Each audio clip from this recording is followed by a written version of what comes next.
দেড় বছর আগে টেন্ডার হলেও এখনো শেষ হয়নি রাস্তার কাজ। বর্ষাকালে কাদা আর জলমগ্নতার কারণে পায়ে হেঁটে চলাও কষ্টকর। অ্যাম্বুলেন্স, দমকল তো দূরের কথা, কোনো যানবাহনই ঢুকতে পারে না এই গ্রামে। মালদা জেলার চাঁচল 1 নম্বর ব্লকের মতিহারপুর গ্রাম পঞ্চায়েতের অন্তর্গত বটতলা গ্রাম যেন উন্নয়নের মানচিত্র থেকে হারিয়ে গেছে। অভিযোগ, অবস্থা এতটাই শোচনীয় যে রোগী বা প্রসূতিকে হাসপাতালে নিতে হচ্ছে খাটিয়ায় করে। সোমবার এক বৃদ্ধ অসুস্থ হয়ে পড়লে গ্রামবাসীরা খাটিয়ায় চাপিয়ে কিলোমিটারের পর কিলোমিটার হেঁটে নিয়ে যান চিকিৎসকের কাছে। এরপরই ক্ষোভ উগরে দিয়ে রাস্তার দাবিতে বিক্ষোভে ফেটে পড়ে গোটা গ্রাম। স্থানীয়দের অভিযোগ, প্রায় দেড় বছর আগে পঞ্চায়েত থেকে রাস্তার টেন্ডার হয়েছিল এবং রাস্তা তৈরির জন্য বোর্ডও লাগানো হয়েছিল, কিন্তু কাজ শুরু হয়নি। রাতের অন্ধকারে সে বোর্ডও উধাও হয়ে যায়। তাদের অভিযোগ, রাস্তার টাকা নিয়ে দুর্নীতি হয়েছে।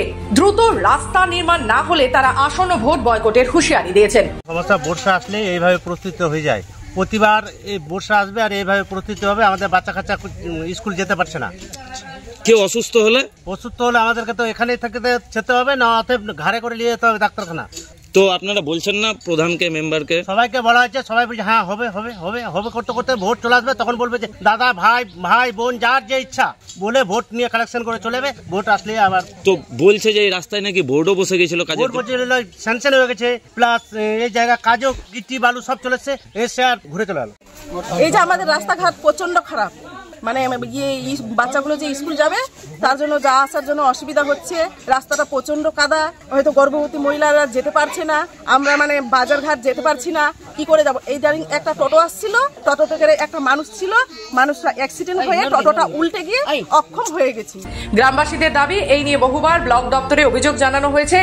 আধিকারিকদের এলাকায় এসে পরিস্থিতি দেখার অনুরোধ করা হয়েছে, কিন্তু কোনো সাড়া মেলেনি। দেখছে আমাদের গ্রামের একটা লোক অসুস্থ হয়ে গেছিল, ওকে ওই খাটাত করে নিয়ে গেছি, কাদো খিচে ওই জন্য বিক্ষোভটা দেখালো। গাড়ি আসতে ঢুকছে না? আর না, গাড়ি আসছে না।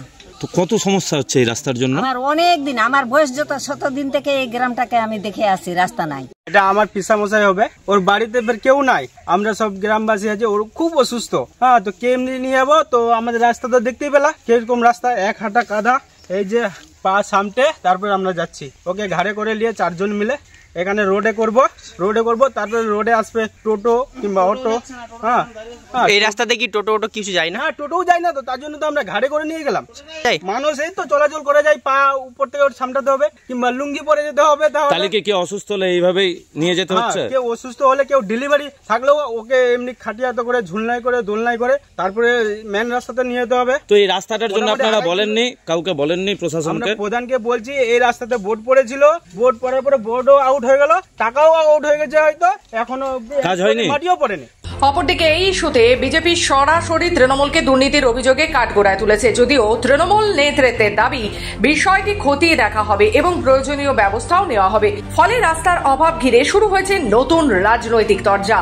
আমরা প্রতিবারই দেখি তৃণমূল যখন ভোট আসে তখন বিভিন্ন অঞ্চলে যায়, গিয়ে বলে এই রাস্তা করে দেবো, ওই ড্রেন করে দেবো, সমস্ত কাজ করে দেবো, কিন্তু ভোট চলে গেলে তৃণমূলের নেতাদের টিক্কি পাওয়া যায় না। এখানে রাস্তার কাজের জন্য বোর্ড লাগিয়ে দেওয়া হলো, তারপরে বোর্ড কে বা কারা খুলে নিয়ে চলে যায়। এরকমও হতে পারে যে হয়তো টেন্ডার হয়ে গেছে কাজের, কিন্তু সেই টাকা তুলে নিয়েছে, কাজ হয়নি, সমস্তটা দুর্নীতিতে ভরে গেছে। এর বিষয়ে জনগণ আজকে সোচ্চার হয়েছে।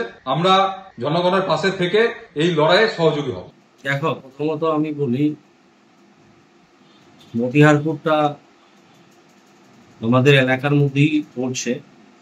আমরা মতিহারপুর অঞ্চলে এমন কোনো জায়গা নাই, এমন কোনো বুথ নাই যে মমতা বন্দ্যোপাধ্যায়ের উন্নয়ন পৌঁছায়নি বা রাস্তা হয়নি। আমরা সব জায়গাতে উন্নয়ন পৌঁছেছি। এবার যেটা অভিযোগ আসছে গ্রাম থেকে যে বোর্ড সেখানে লাগানো ছিল, বোর্ড এখন নাই, সেটা নাকি গ্রাম পঞ্চায়েতের রাস্তা। তো সেটা আমরা যাব, ভিজিট করব, সেটা দেখব কি হয়েছে বৃত্তান্ত আমরা জানবো। পূজন করলে ওখানকার প্রধান আছে, তার সঙ্গে আমরা কথা বলে দেখব বিষয়টা কি আছে। সব মিলিয়ে রাস্তা না পেয়ে ক্ষোভে ফুঁসছে বটতলা। মালদা থেকে নিজস্ব প্রতিনিধি রিপোর্ট, খবর বাংলা।